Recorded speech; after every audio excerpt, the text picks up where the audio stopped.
imagine it's the beginning of the school year, and your daughter comes home and says to you, Ima, I love my new teacher.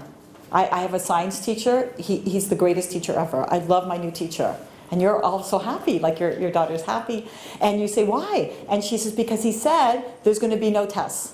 There's no tests. He is moonlighting at a community college, and he has no time to grade all the papers. So there's going to be no tests. I love my new teacher. He's the greatest teacher ever. And what are you thinking as you're calling up the school to get this guy fired? This is the worst teacher ever. Why? Anybody here a teacher? Teachers? Teachers. What do you teach? Math. Math. So, math. It brings back bad memories, I'm sorry. All right. So imagine, obviously you give tests, right? You give tests? Okay. So why are you giving your kids the test? How old are these kids? High school. High school? Okay, perfect. So why are you testing them? They won't remember it otherwise unless they review it. Right, to force them to review so they'll remember. What's your goal in the year? What's your goal? My goal to challenge them, to teach them to become motivated, and to give them study skills. Okay, great. So she wants them to realize their potential and to get all the skills that they need to realize their potential in this subject, in math. Math, some of my kids got my husband's math gene. He's like a walking calculator. And some of them got my math gene, poor things, all right?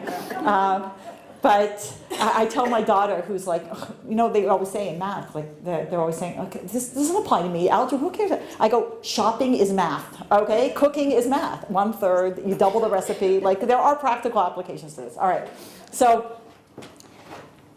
that's what your motivation is. That's what you're thinking. I'm giving the test because I care about these kids. I want them to get the right skills. I want to know if I'm teaching properly, right? They're absorbing the material. And her goal is that they should realize their potential in this subject. What are the kids thinking when you announce the test? Thank you so much for caring about me so much. That's not what they're thinking. They're thinking, oh, she gets off on giving us pain. I can't wait the subject to be over. Another test. I can't believe it. They don't even care about. They're thinking the opposite. So too with the Almighty. The Almighty is sending us tests because He cares.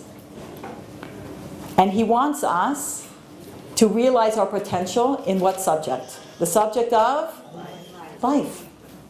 Life. But when the test comes, are we thinking, thank you so much. My Creator, who cares and loves me so much, brought me this challenge and this test. Is that what we're thinking? No.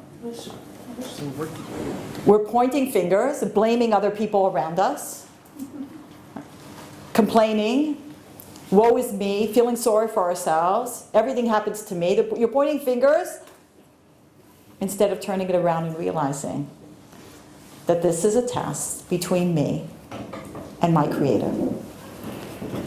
And the Almighty sent me this test because He loves me and He wants me to be great. When you realize it's a test, it's 90% towards passing the test. You already got a 90 if you just realize that this is a test. Instead of blaming and complaining and pointing fingers. How do you know that something is a test from God? How do you know it's a test? You know it's a test because it's hard. And what's hard for you is not hard for me. And what's hard for me is not necessarily hard for you. But if it's hard for you, it's a test. So 90% towards passing the test is just realizing it's a test. How do you know it's a test? Because it's hard. The next 5% is realizing what category of test it falls under. The next 5% is just following through based on it. So most of it is just realizing it's a test. All right? So I'm going to walk you through the different categories of tests. And there's an acronym with it, so you can remember it. Because when you're in the middle of a test, you're not going to call it, don't call me because I never answer my phone. And you're not going to have your notes with you. And I'm telling you, this wisdom works. It's life-changing wisdom. I adapted this from something I learned from Sar Yocheved Rigler, who learned it from Rabbi Leib Kellerman, and I've adapted it and put it into a form that people hopefully can be able to access so easily. The acronym is GCAM, G-C-A-M, like God's camera. God's sending you a task, and He's waiting to see if you pass. And why is the Almighty sending us a task? Because He cares.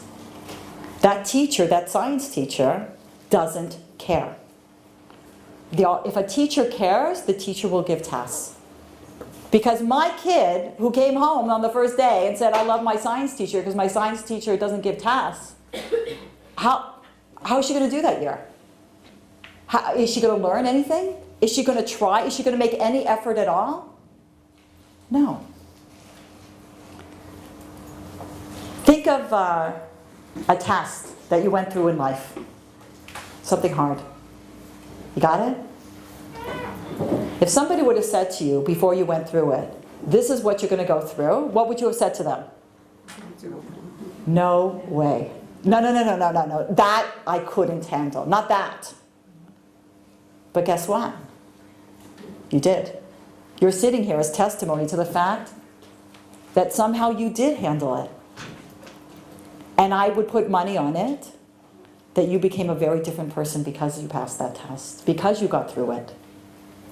All these women who come on our trips, this Jewish Women's Renaissance project that I have, this Birthright for Mothers. So this year we had 1,200 women from 15 different countries.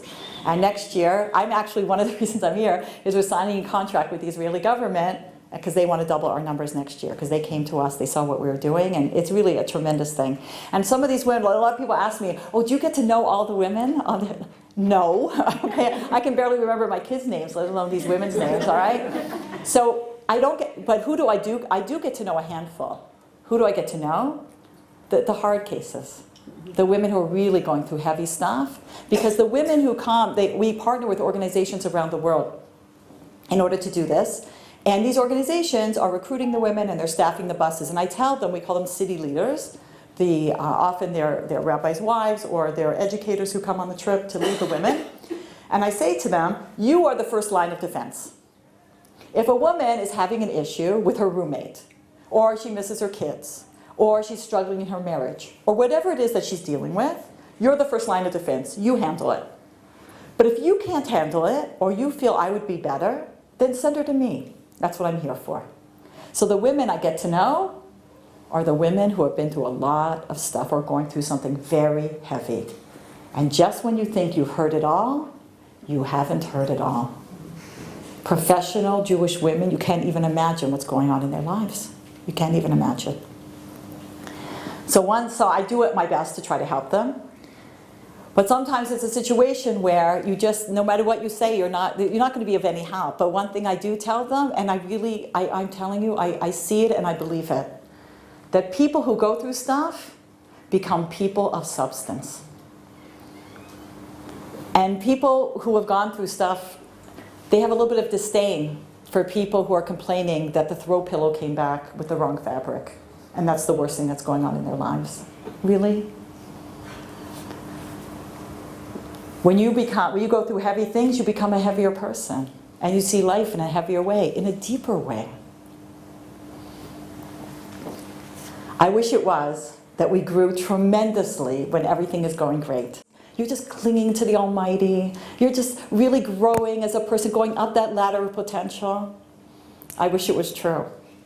But in general, we grow when it's hard, when you're tested.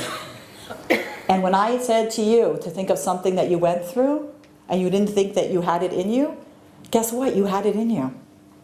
You reached down and you found something within inside you and the support of the people around you that got you through it. That's pretty amazing. Now, we don't want it to be that we cling to God only when times are tough, but it is human nature. So GCAM, God's camera, that's our acronym. Because there's 4 different categories of tests. Remember, most of passing the test is just realizing it's a test. The next 5% is what category does it fall under. So I'm going to go through all 4 categories. And each category comes with a choice, this or that. The first category is giver versus taker. Giver versus taker. Here's the scenario, and try to be honest, all right? You know somebody in the community, and you don't really get along. You had a falling out, all right? This is not your favorite person.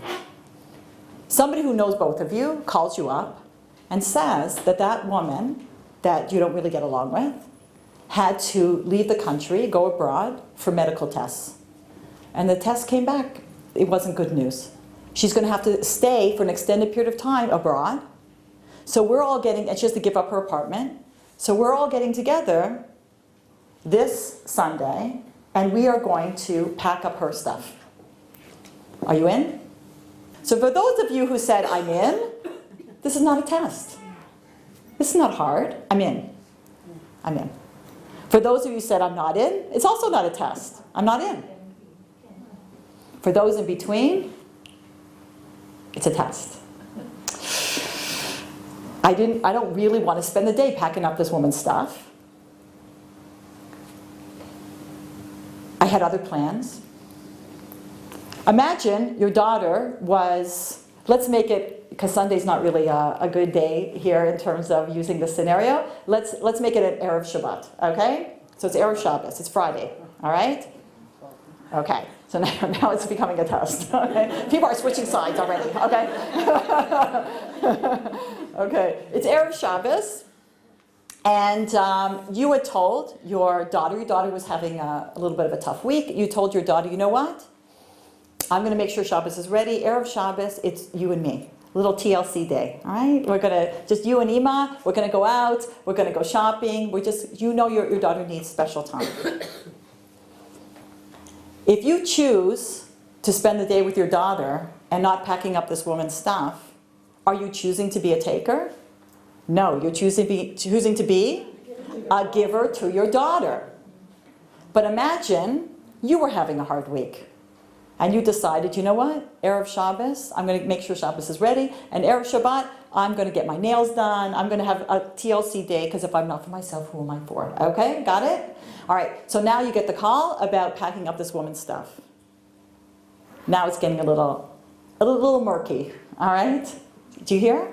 Even with your daughter, because you don't want to go spend the day packing up this woman's stuff, but even with your daughter, you're choosing to be a giver with your daughter, but maybe for 45 minutes, that day, you and your daughter could go over and you're doing chesed together. Do you understand?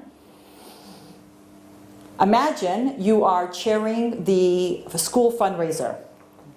And you have very important meetings you're setting up, because there's going to be a Malav Malka, and Erev Shabbos, you're going to be setting everything up. And you're in charge.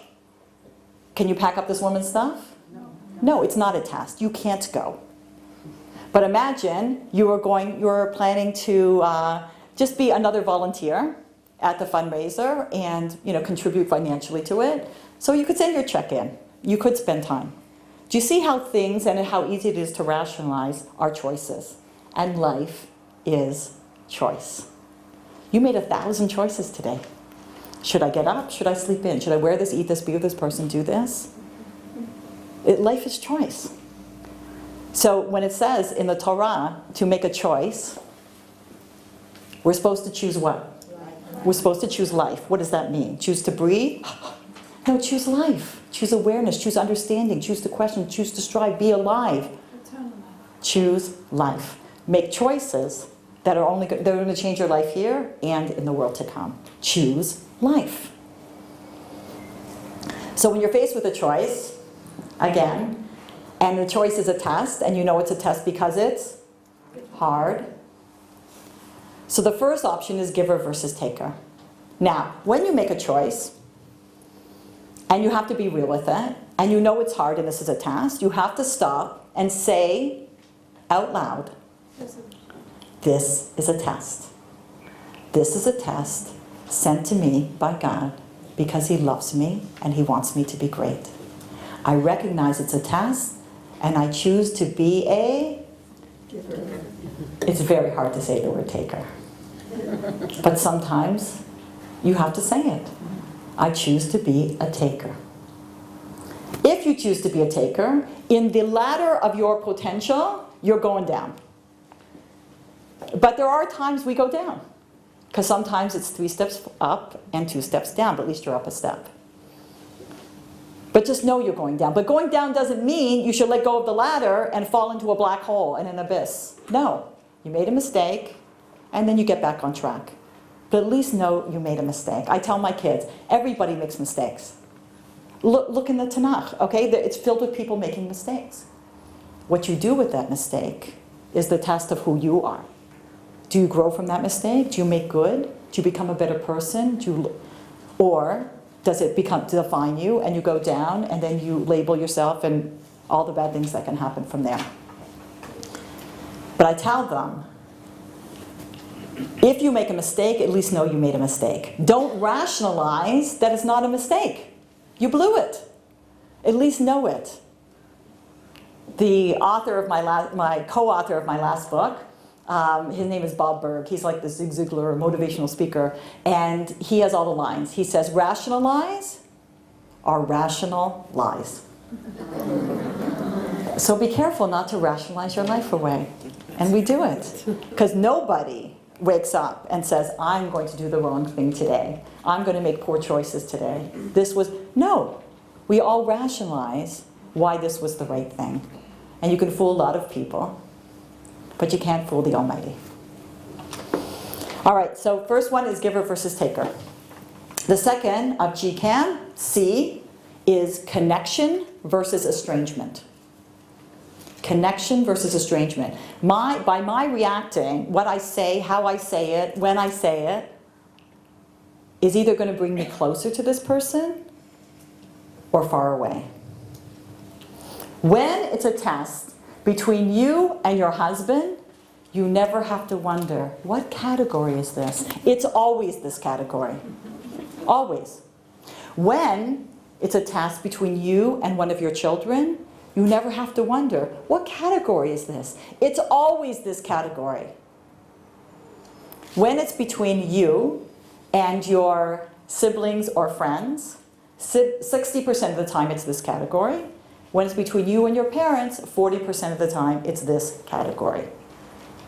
This is either going to bring me closer or far away.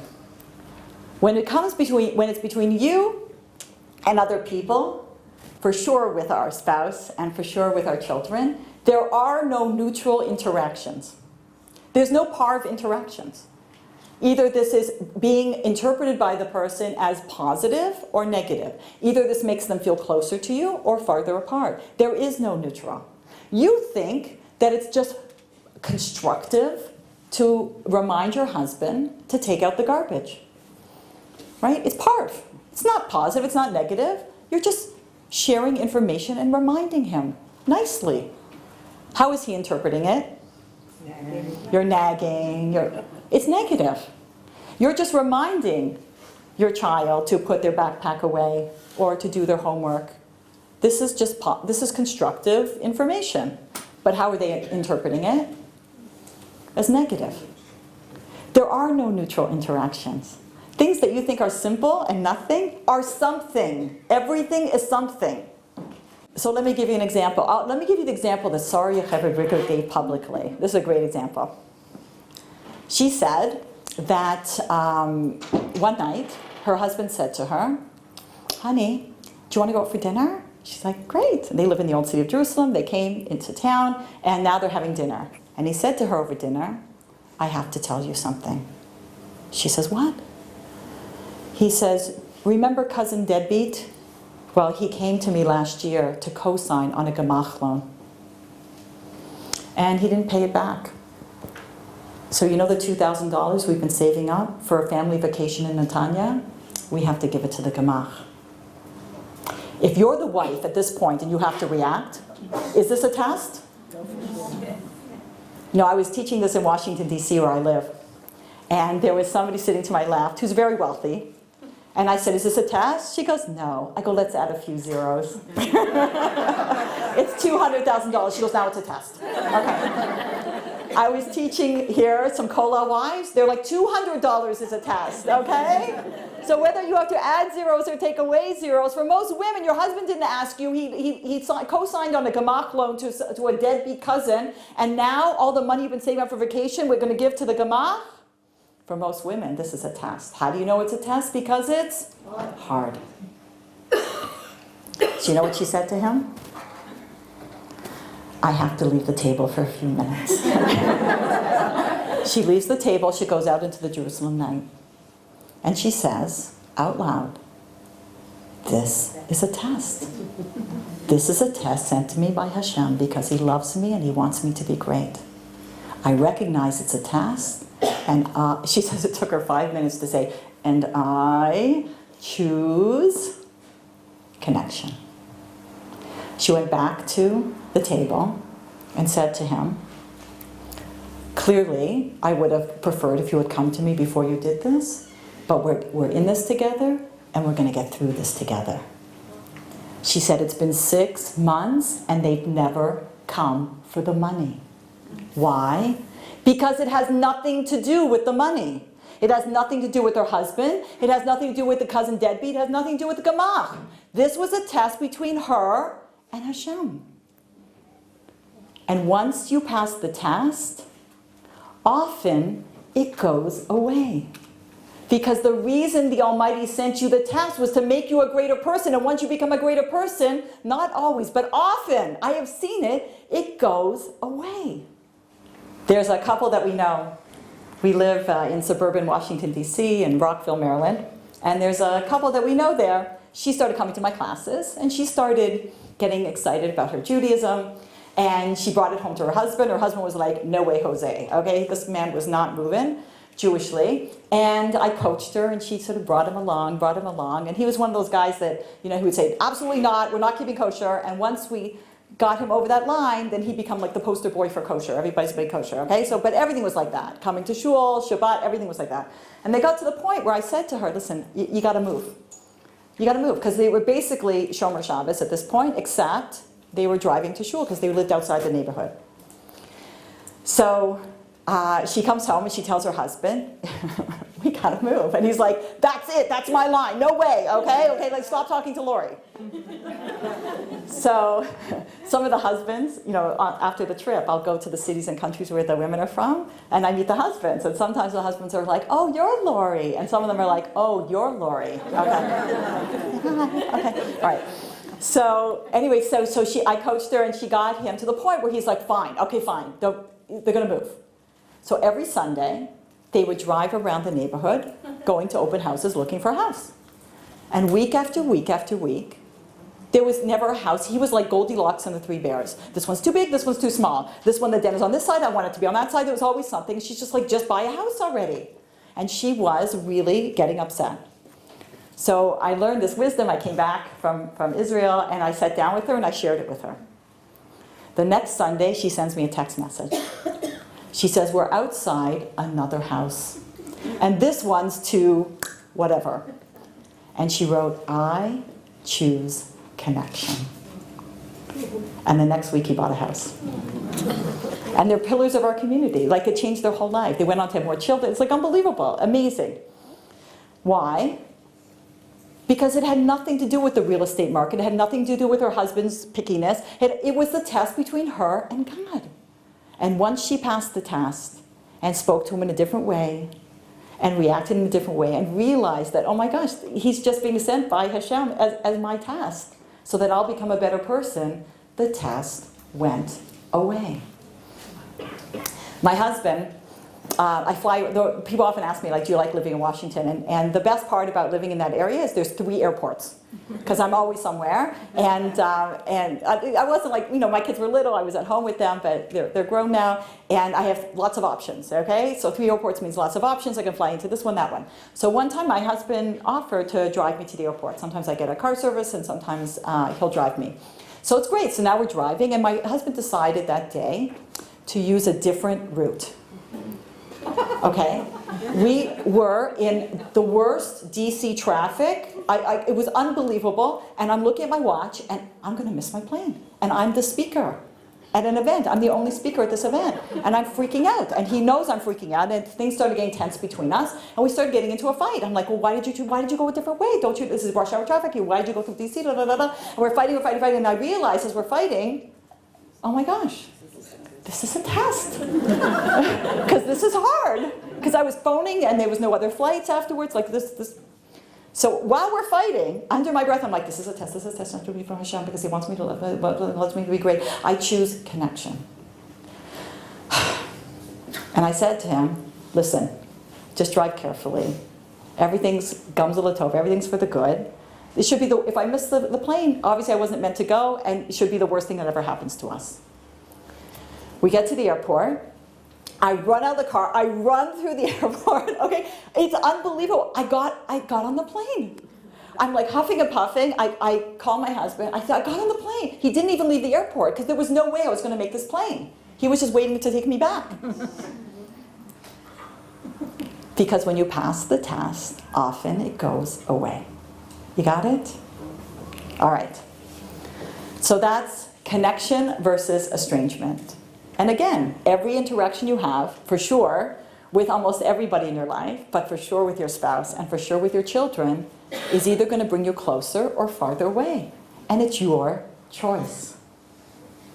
It doesn't mean that everything they do is fine and you just let it slide. No, but the way you say things, the timing of how you say it, you're either building them and bringing you closer, or you are breaking them down and farther away. It's your choice.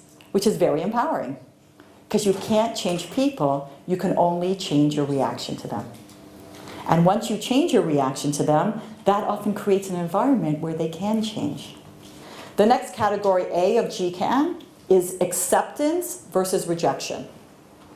Acceptance versus rejection. Either I accept that this is from God, and somehow this is for my good, and this is my opportunity to grow, or I reject it. And I'm pointing fingers and being upset and mad and freaking out. You think your situation is creating your emotional reality. Well, this is going on in my life. That's why I'm upset or depressed or angry or fill in the blank. It's actually not. It's actually your thoughts. I'll give you an example. Imagine there's a trauma in a family, God forbid. There's a divorce. 4 kids. One grows up and says, I will never marry. The second one grows up, decides to become a marriage counselor to help people in their marriages. The third one grows up and is determined to have the greatest marriage ever. Do you understand? You have 4 different kids, and each one can have a completely different reaction. Not just because they're different people. It's the same situation. It's what their thoughts were. Because you can't control the situation, but you can control your thoughts. It's really an amazing thing. When something is happening, if you're freaking out, where does the Almighty want you to live? In what emotional space does He want you to live? He wants you to be, it's called Yeshuva Das, which means a settled mind. Because when things are going on in your life, and they're heavy things, nobody expects you, and God doesn't expect you, to walk around so happy. Oh, look at the bright side. You know what? This is heavy. There is no bright side. Every cloud has a silver lining. Really? All the crazy and stupid things that people say to you that do not help you or comfort you or support you. It's not happy, it's Yeshuva Das, a settled mind. What does that mean? The 3 C's. Calm, clear, connected. When you're calm, clear, and connected, that's the space that the Almighty wants you to live in. Are you going to make good choices when you're freaking out, upset, angry, guilty, regretful, revengeful? Are you going to make good choices? No. When you're in that state of whether it's depression or anxiety or worry or fear, don't make a choice. That's the Almighty's message to you. Your thoughts are wrong. Don't make a choice. Don't make a significant purchase. Don't have a significant conversation. Don't click send on the email. There's something that Gmail has called undo. Undo. The greatest thing ever, okay? You should sign up for it. It's called undo. So when I send an email, this thing pops up and it says, do you want to undo this? You literally have 3 seconds to decide. And sometimes I do. I undo. I shouldn't send it. Or I see there was a spelling error or something, or I forgot something. But years ago, my husband and I were living in Denver, Colorado. And we had a radio show on Sunday morning called the Palatniks. And I have a little bit of background in radio. My husband didn't. And when we were being trained on the board, it was like a call-in show. And it wasn't a Jewish show, but it was clear we were Jewish because I'd say, Rabbi, what do you think of that? And we'd have different topics and values and wisdom that applies to Jews and non-Jews alike. So we were being trained on the board. I remember in the studio. They said to us, okay, so this is the button where you take the calls, and this is the volume, and they're showing us all the things. And they go, and then this is the most important button. It's the 8-second delay button. When you hear something on the radio, it actually happened 8 seconds ago. There's an 8-second delay. So they said, if somebody calls up and says something they shouldn't have said, uses a bad word, hit the button, and the last 8 seconds will never be heard. And they said, if you say something, right, and you regret it, hit the button, and the last 8 seconds will never be heard. So what was I thinking? I wish I had this button in my life. 8 seconds, 8 minutes, 8 days, 8 years. When you're in a state and you're freaking out, anxiety, worry, fear, depression, and anybody would say to you, of course you should feel that way because this is what's going on in your life, but if you're in that state, don't click send on that email. You're going to say things that you regret. Wait for Yeshuva Das. How do you get there? Don't replace your thoughts that are filled with all of these, all the worry, the fear, and anxiety. Don't replace them with happy thoughts. You're just masking that, and now we've got a bunch of jumbled up thoughts. No. Let the thoughts go. Just let them go. And wait for the 3 C's, clear, calm, and connected. What does that mean, let them go? Where is, according to the studies, what is the #1 place that we get that eureka moment? I got it. You got the answer to whatever thing you've been struggling with. Where's the #1 place? The shower, exactly. The shower. Why the shower? Because you're not thinking. Like what happens is we overthink things. We think, we overthink, we analyze, and we make ourselves nuts. When you clear your head, wisdom comes. You have inner wisdom. The Almighty gave it to you, came built in with the factory, from the factory. It's your neshama.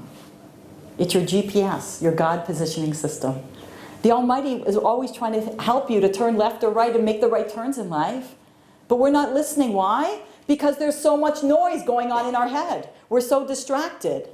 We're so obsessing. Clear your head, and wisdom will come. Where's the #2 place that people get the eureka moment?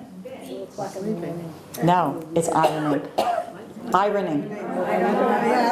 That's why your maid is a lot happier than you are, okay? So we won't go there, we'll just stick with showering, all right?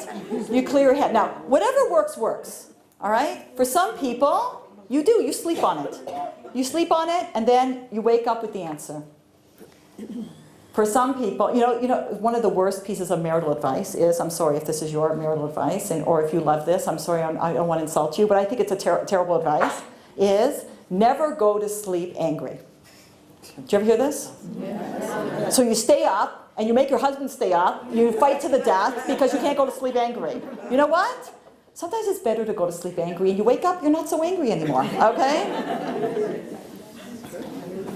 My husband, this is part of a different talk on marriage, but my husband has a 24-hour rule in our marriage. And I didn't know, seriously, for like the first 20 years of our marriage that he had this rule, all right? The 24-hour rule is that if I do something that upsets him, which has happened twice, okay? If I do something that upsets him, he waits 24 hours before bringing it up. Why? Because 24 hours later, most of the time, he doesn't even remember. And when he teaches this to men, he tells them to use this tool, the guys get angry. They're like, I have to tell her right away because then I'll forget. And they're serious, okay? They really mean it. And we know if you forgot, then it wasn't that important. It's not worth being upset about. It's not worth even bringing up. But if 24 hours later you remember, Now you can talk it out, but now you're not so angry anymore. Clear, calm, and connected. So for some people, you sleep on it. For some people, it's yoga. For some people, it's prayer. For some people, I know somebody, she says when she's freaking out, she realizes, okay, my thoughts are wrong. She takes her thoughts in her mind, she personifies them, and she puts them into a balloon, and she lets it go, a helium balloon. So in her mind, she just lets it go. You just let it go and let it flow. And I'm telling you, wisdom will come. Think about something that's going on in your life right now. Right now, okay? If somebody, a friend of yours, came to you, imagine this wasn't going on in your life, it was going on in her life. And she came to you for advice. You would have really good advice for her. But we can't see it for ourselves because there's so much noise. When I learned this, I applied it. My daughter, she was writing finals, and she was in New York, and she's on the phone with me, freaking out. I can't do it, there's too much work, I'm going to flunk out, I'm not going to get it, I'm going to give up the degree, I'm really sorry, but I can't do it, it's too much, it's too much, it's too much, and she's like freaking out. And I said, Shoshana, take a breath. I said, if your roommate, Rebecca, came to you with and said exactly what you said to me, what would you tell her? She goes, Ima, you're not listening to me. It's too much work, I can't do it, I could do this, there's no way that's the way. Oh, Shoshana, if Rebecca came to you and said the exact same thing to you, what would you say to her? She said, I would tell her, don't freak out, divide up the material, do a little bit every day, you'll be fine. I said, I think that's good advice. We really can help other people because the noise is not there. You have wisdom. The Almighty does not send us a test that we can't pass. You think you can't pass it, but you can. And one way to know that is to think, oh, if my friend came to me with the same situation, try to be objective, you would have great advice for her. You really would. All right. So acceptance versus rejection is not easy. Imagine whoever is handling your finances calls you up and tells you that your 401k is now a 201k. For most people, it's hard. We just did this whole thing, buying a place in Eretz Yisrael, all right? And buying and selling here is not easy, okay? So we were going through it because we had bought a place in Beitar many years ago. We never, it's so funny. We bought a place, we sold our house just between us, we sold our house in Toronto, okay? And when we moved to the States, and we had a little bit of money. And normally we live month to month, no matter how our life goes. This is the way the Almighty likes us to live. It's good for us, clearly. And we took this money, and we ended up putting down, because it was our dream to own a place in Eretz Yisrael, and we bought a place in Beitar. Why? Because our friends had just bought a place in Beitar, and we were very close with them, and so we bought it in the same building. It was just being built. We bought it from a fax plan, all right? We put money down, fine. So time goes on, and we rented it out. We had tenants there, and the tenants are paying down the mortgage, which was very nice of them. And time goes on. I remember saying to my friend, am I going to fit into Beitar? She goes, absolutely not. Okay, fine. So, but not just that, but listen, if you're a young Haredi family and you have little kids, and it's a very beautiful place to live, but my kids aren't little anymore, okay? They grew up, and my work for the Jewish Women's Renaissance Project is very much centered in this area. They stay at the King Solomon, they go to the Aish building for classes, so my life is very much central here, and it just would not work. So, our daughter had made Aliyah, and our son he served in the army, he went to Nachal Haredi, and so we had kids here, we needed a place for them, and all this thing. So we decided recently to sell in Beitar and to buy in an area called Muswara. You know Muswara? It's just behind City Hall. It's off of Shiftei Israel. Okay, it's not a place you would raise little kids in. It's a little bit of a sketchy place, but it's sort of turning over and becoming more safer and nicer, and it's very central. And they have it kind of feels like an old city apartment, but it's not in the old city. Okay, so but buying and selling was really, really hard. I'm telling you, it's unbelievable what we went through. And it was so bizarre to us because the system here is not like the system in the United States. The United States is you close and then everybody gets their money. But not here. You have to give money along the way and you haven't sold yet and so you have no money. So you're trying to buy something with nothing. And it was and they kept saying like all these crazy taxes and these things and something that you have to decide and sign on. But then later on you find out from City Hall, but you can't until you sign, you don't know from City Hall who owes that money. And I'm like, I don't, and every time I get frustrated, my husband goes, you don't understand our country, okay? So it was really very, and so, but then I realized that the Talmud says that there are 3 things that take pain in acquiring. You know this, right? There's 3 things that take pain in acquiring. So one is Torah. Okay, if you really want life wisdom, it's going to take a little bit of pain, right, to grow and to face it. And the second is Olam Haba. You really want eternity. It's going to take some pain. And Eretz Yisrael. So I said, we're doing the third one. We are totally doing the third one, all right? So, and at one point it was like they said that the City Hall, apparently our mortgage broker said, City Hall says that your apartment is not this big, it's this big. Because when it became this big, it was before the State of Israel existed, so there's no record of it. And so they can only give us a mortgage for this big. So my husband, so we had to borrow against my life insurance and money we had put aside for our weddings and put it into this apartment. And so I told my kids, okay, new plan. Nobody gets married, nobody dies, okay? For now, just on hold for now, we're on pause right now, okay? It was crazy, crazy, crazy, but Baruch Hashem, on Erev Shabbos, we were handed the key and everything's good. Yeah, I'm so happy, couldn't be happier, yeah, Baruch Hashem. And most of you, I think, live here. I think you do. And we don't have and people think I live here because of the video blog, and I'm here all the time because of the trips. But we really don't have the zchus yet, the merit to live here because the land keeps spitting us out and whatever we're doing there. But our kids slowly are coming here because somebody told me, if you can't live there, send them ahead, all right? Just send your kids ahead. But now having this, I hope, please God, one day to be here full time.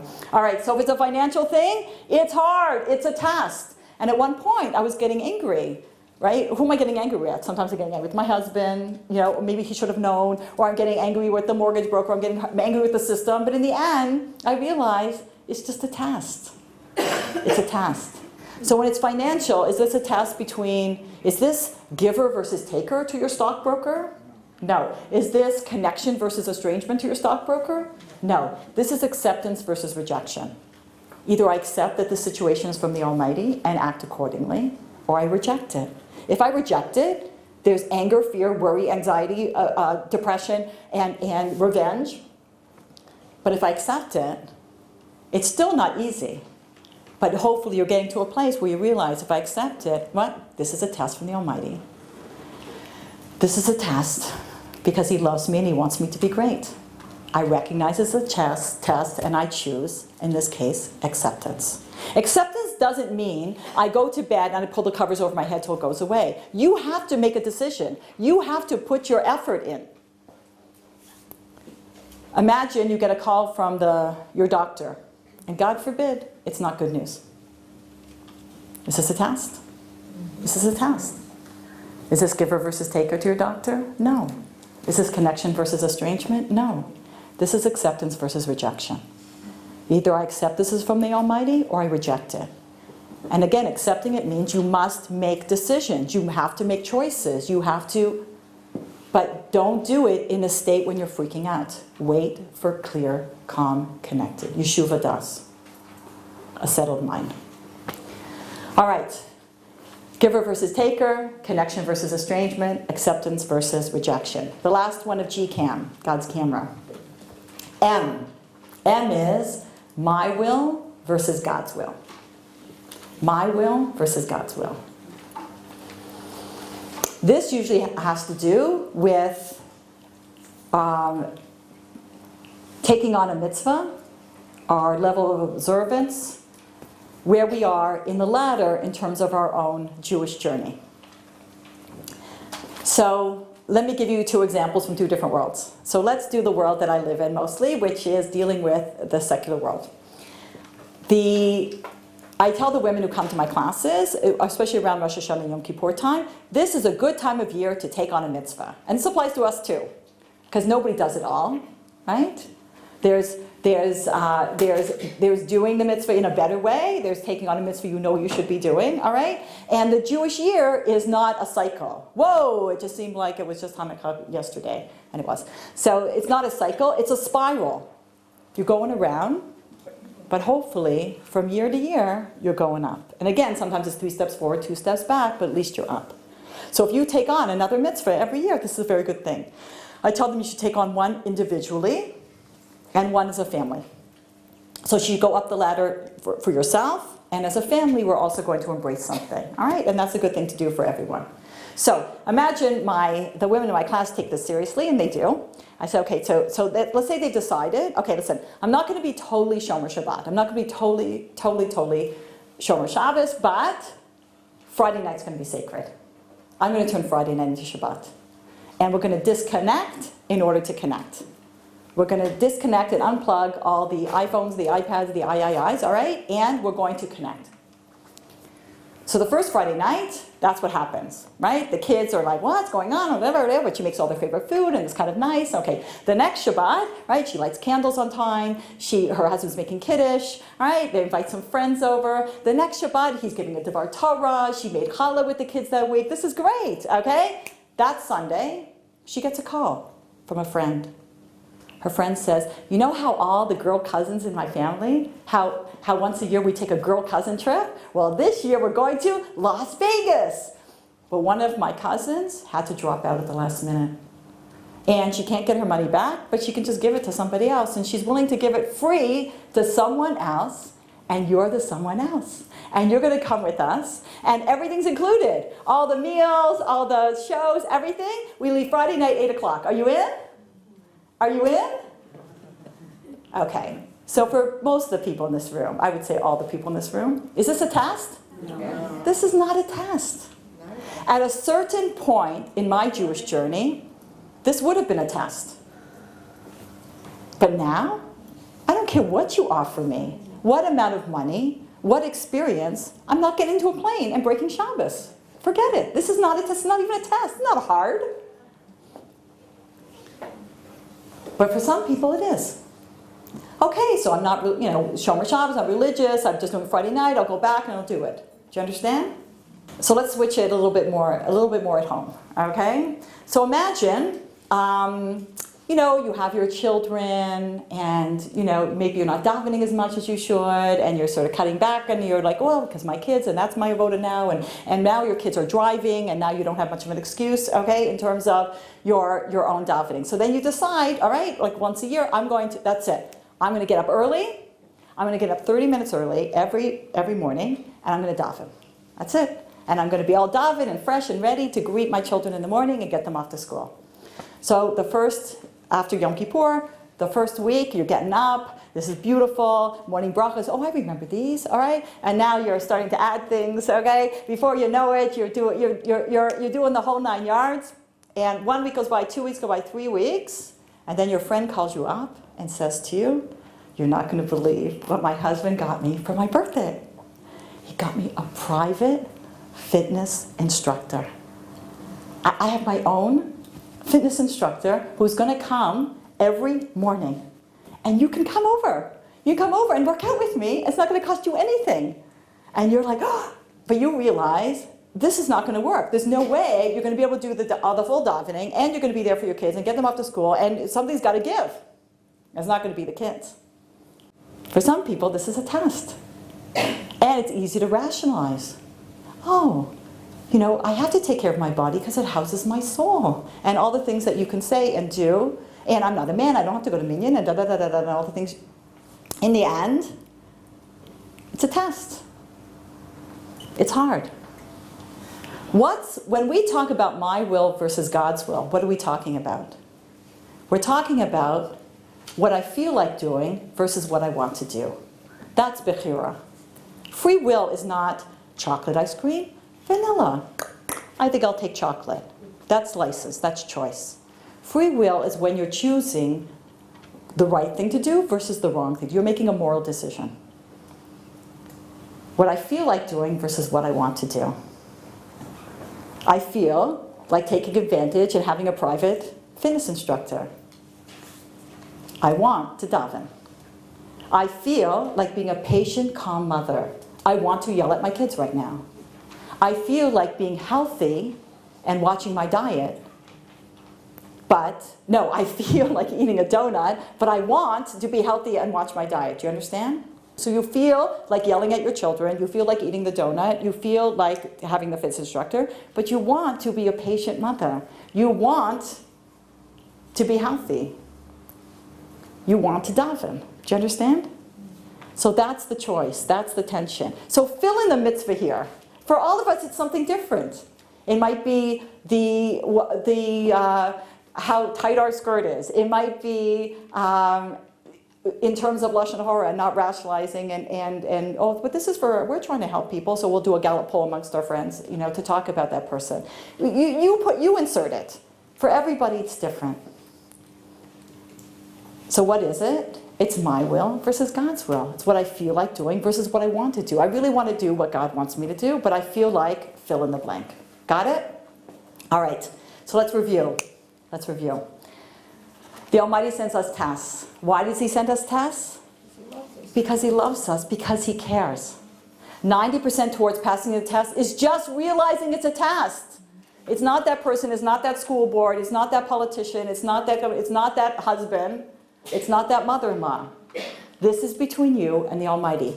That doesn't take the onus off of them that they have to work on themselves and change, but God brought those people into your life for a reason, because He wants you to be a better person. We don't grow through our spouse's good qualities. We grow through his challenging qualities. We don't grow through the easy kid. We grow through the challenging kid.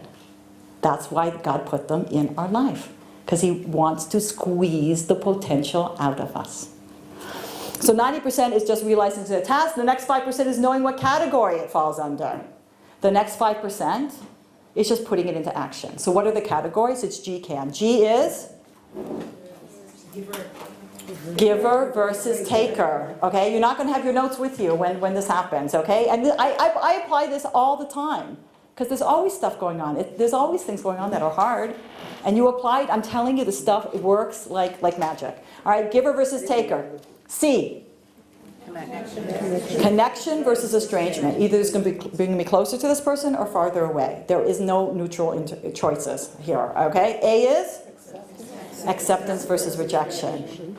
And M, my will versus God's will. What I feel like doing versus what I really want to do. My bracha to you is that the Almighty should send you easy schmeezy tests. And you should really grow through the easy tests and not wait for them to get harder. But when the tests come, whether they're easy or they're hard, you should pass them with flying colors. Thank you, ladies.